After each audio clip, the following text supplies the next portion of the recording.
On Christmas Eve, Harry went to bed looking forward to the next day for the food and the fun, but not expecting any presents at all. When he woke early in the morning, however, the first thing he saw was a small pile of packages at the foot of his bed. "Merry Christmas," said Ron sleepily as Harry scrambled out of bed and pulled on his bathrobe. "You too," said Harry. "Will you look at this? I've got some presents."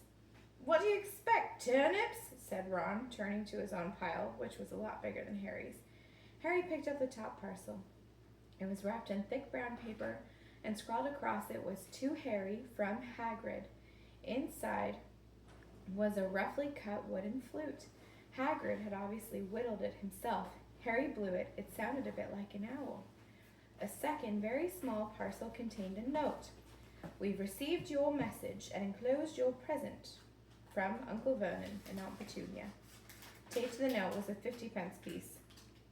"That's friendly," said Harry.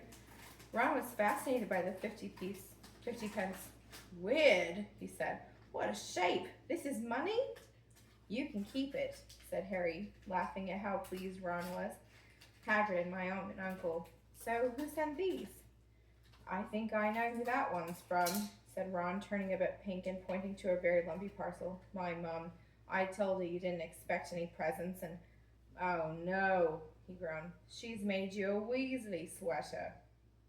Harry had torn open the parcel to find a thick hand-knitted sweater in emerald green and a large box of homemade fudge.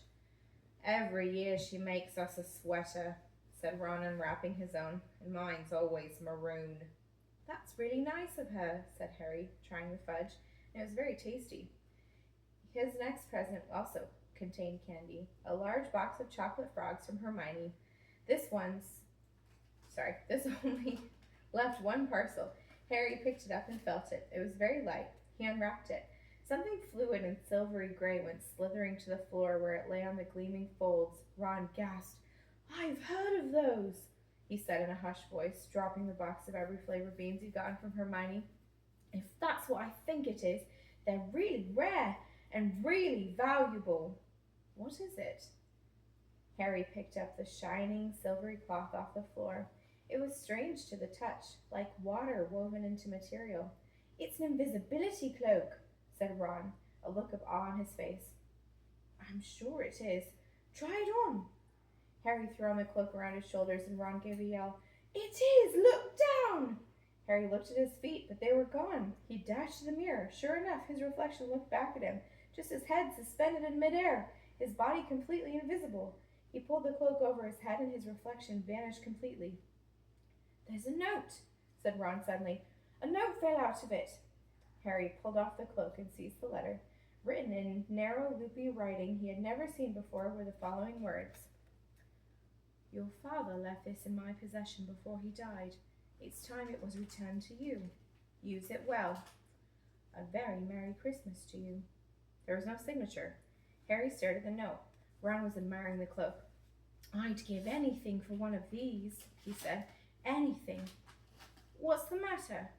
"Nothing," said Harry. He felt very strange. Who had sent the cloak? Had it really once belonged to his father? Before he could say or think anything else, the dormitory door was flung open and Fred and George Weasley bounded in. Harry stuffed the cloak quietly out of sight. He didn't feel like sharing it with anyone else. Yet. "Merry Christmas!" "Hey, look! Harry's got a Weasley sweater too!" Fred and George were wearing blue sweaters, one with a large F in yellow on it, and the other had a G.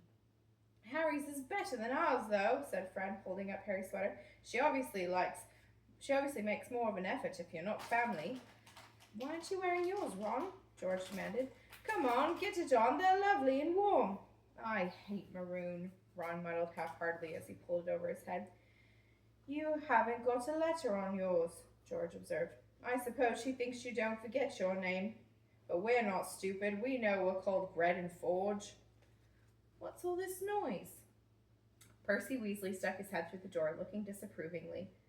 He had clearly gotten halfway through unwrapping his presents, too, carried a lumpy sweater over his arm, which Fred seized. "P for prefect. Get it on, Percy. Come on, we're all wearing ours. Even Harry got one." "I don't want," said Percy thickly, and the twins forced the sweater over his head, knocking his glasses askew. "And you're not sitting with the prefects today either," said George. "Christmas is a time for family." They frog marched Percy from the room, his arms pinned to his side by his sweater. Harry had never in all his life had such a Christmas dinner. 100 fat roast turkeys, mountains of roast and boiled potatoes, platters of chipolatas, tureens of buttered peas, silver boats of thick, rich gravy and cranberry sauce, and stacks of wizard crackers every few feet along the table. These fantastic party favors were nothing like the feeble muggle ones the Dursleys usually bought, with their little plastic toys and their flimsy paper hats inside. Harry pulled a wizard cracker with Fred, and it didn't just bang, it went off with a blast like a cannon and engulfed them all in a cloud of blue smoke, while from the inside exploded a rear admiral's hat and several live white mice. Up at the high table, Dumbledore had swapped his pointed hat for a flowered bonnet, and was chuckling merrily at a joke Professor Flitwick had just read him. Flaming Christmas puddings followed the turkey. Percy nearly broke his teeth on a silver sickle embedded in his slice. Harry watched Hagrid getting redder and redder in the face as he called for more wine, finally kissing Professor McGonagall on the cheek, who, to Harry's amazement, giggled and blushed, her top hat lopsided. When Harry finally left the table, he was laden down with a stack of things out of the crackers, including a pack of non-explodable luminous balloons and grow-your-own-warts kit, and his very own new wizard chess set. The white mice had disappeared, and Harry had a nasty feeling they were going to end up in Mrs. Norris's Christmas dinner. Harry and the Weasleys spent a happy afternoon having a furious snowball fight on the grounds. Then, cold, wet, and gasping for breath, they returned to the fire in the Gryffindor common room, where Harry broke in his new chess set by losing spectacularly to Ron. He suspected he wouldn't have lost so badly if Percy hadn't tried to help him so much. After a meal of turkey sandwiches, crumpet, trifle, and Christmas cake, everyone felt too full and sleepy to do much before bed, except sit and watch Percy chase Fred and George all over Gryffindor Tower because they'd stolen his prefect badge. It had been Harry's best Christmas day ever.